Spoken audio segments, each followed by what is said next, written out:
За оперативною інформацією було відомо про наявність в нього реліктових речей та чорних археологічних знахідок.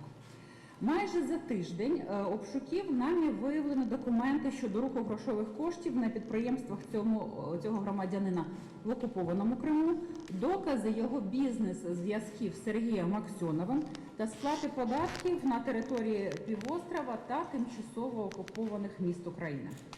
А ще більше 6 тисяч предметів старовини.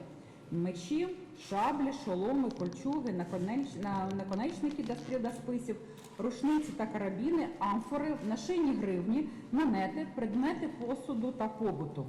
Все це вилучено в одному з офісних приміщень в місті Києві. Зокрема, в електрощитовій та на горищі в умовах, які взагалі дуже далекі від умов зберігання таких речей.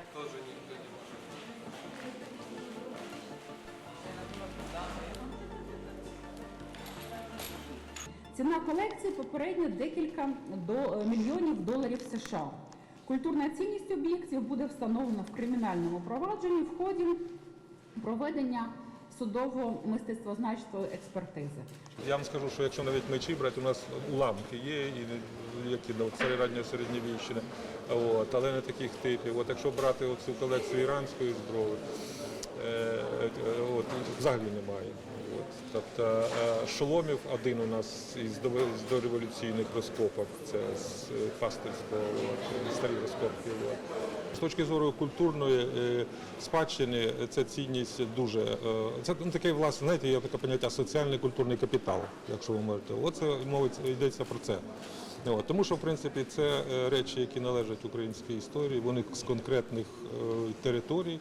Якщо мова про Крим, ми можемо навіть думати, з яких конкретних пам'яток вони взяті тут, наприклад, тому що є, в принципі, пару таких моментів, які вказують, звідки це, де це грабувалося.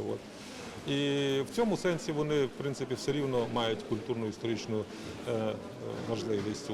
І наше завдання якось, власне, дослідити це питання і повернути, наскільки це можливо.